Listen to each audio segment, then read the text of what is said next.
ನಟ ಯುವ ಅವರಿಂದ ವಿಚ್ಛೇದನ ಕೇಳಿರುವ ಶ್ರೀದೇವಿ ಭೈರಪ್ಪ ಮಹಿಳೆಯರಲ್ಲಿ ಹಕ್ಕುಗಳ ಕುರಿತು ಜಾಗೃತಿ ಮೂಡಿಸಿದ್ದಾರೆ. ವಿವಾಹದ ನಂತರ ಮಹಿಳೆಯರು ಎದುರಿಸುವ ಸವಾಲುಗಳು, ಸುಳ್ಳು ಆರೋಪಗಳನ್ನು ಎದುರಿಸುವ ವಿಧಾನ ಮತ್ತು ನ್ಯಾಯಾಲಯದಲ್ಲಿ ಪುರಾವೆಗಳ ಮಹತ್ವದ ಬಗ್ಗೆ ಅವರು ಮಾತನಾಡಿದ್ದಾರೆ. ಮಹಿಳೆಯರು ತಮ್ಮ ಘನತೆ ಕಾಪಾಡಿಕೊಳ್ಳಲು ಮತ್ತು ಸುರಕ್ಷಿತ ಸಮಾಜ ನಿರ್ಮಿಸಲು ಧೈರ್ಯದಿಂದ ಹೋರಾಡಬೇಕೆಂದು ಶ್ರೀದೇವಿ ಕರೆ ನೀಡಿದ್ದಾರೆ. ನಟ ಯುವರಾಜ್ ಕುಮಾರ್ ಹಾಗೂ ಶ್ರೀದೇವಿ ಭೈರಪ್ಪ ವಿವಾಹ ಆದ ಕೆಲವೇ ವರ್ಷಗಳಲ್ಲಿ ದೂರ ಆಗುವ ನಿರ್ಧಾರಕ್ಕೆ ಬಂದರು. ನಟಿಯ ಜೊತೆ ಯುವ ಅಫೇರ್ ಹೊಂದಿದ್ದಾರೆ ಎಂದು ಶ್ರೀದೇವಿ ಆರೋಪಿಸಿದ್ದಾರೆ. ಇದೇ ಕಾರಣ ನೀಡಿ ಅವರು ಯುವ ಅವರಿಂದ ವಿಚ್ಛೇದನ ಕೇಳಿದ್ದಾರೆ. ಈ ಪ್ರಕರಣ ಇನ್ನೂ ಕೋರ್ಟ್ನಲ್ಲಿದೆ ಎನ್ನಲಾಗಿದೆ. ಈಗ ಶ್ರೀದೇವಿ ಅವರು ಮಹಿಳೆಯರಲ್ಲಿ ಜಾಗೃತಿ ಮೂಡಿಸುವ ಕೆಲಸ ಮಾಡಿದ್ದಾರೆ. ಅದು ಕೂಡ ಯುವ ಜೊತೆಗಿನ ಫೋಟೋ ಹಂಚಿಕೊಂಡು.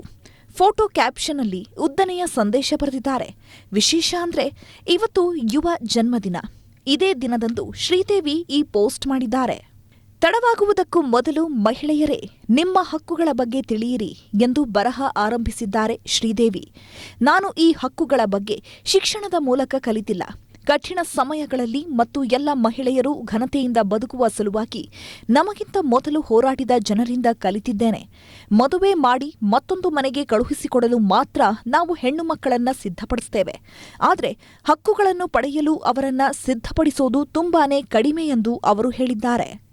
ನೋವು ಮತ್ತು ಸಂಕಟಗಳನ್ನು ಅನುಭವಿಸುತ್ತಿರುವ, ಇನ್ನೂ ಹೋರಾಡಲು ಮತ್ತು ಬಿಟ್ಟುಕೊಡದ ಮನಸ್ಥಿತಿ ಇರುವ ಮಹಿಳೆಯರಿಗೆ 2 ಸಂದೇಶ.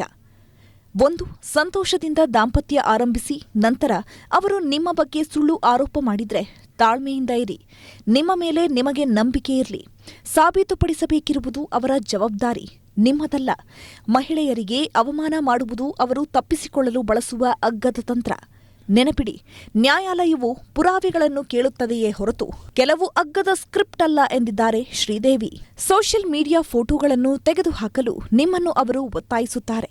ಅದಕ್ಕೆ ಅವರು ನೀಡುತ್ತಿರುವ ಕಾರಣ, ನಮಗೆ ಅದನ್ನು ಇಟ್ಟುಕೊಳ್ಳಲು ಕಾನೂನುಬದ್ಧ ಹಕ್ಕಿಲ್ಲ ಎಂದು.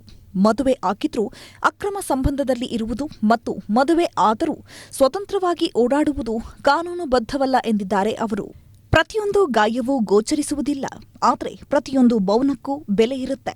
ಮಹಿಳೆಯರಿಗೆ ಹಾನಿ ಮಾಡುವ ಮತ್ತು ಅವರನ್ನು ಹಗುರವಾಗಿ ಪರಿಗಣಿಸುವ ಸಮಾಜವನ್ನು ನಾವು ಸಾಮಾನ್ಯ ಎಂದು ಪರಿಗಣಿಸಲು ಸಾಧ್ಯವಿಲ್ಲ.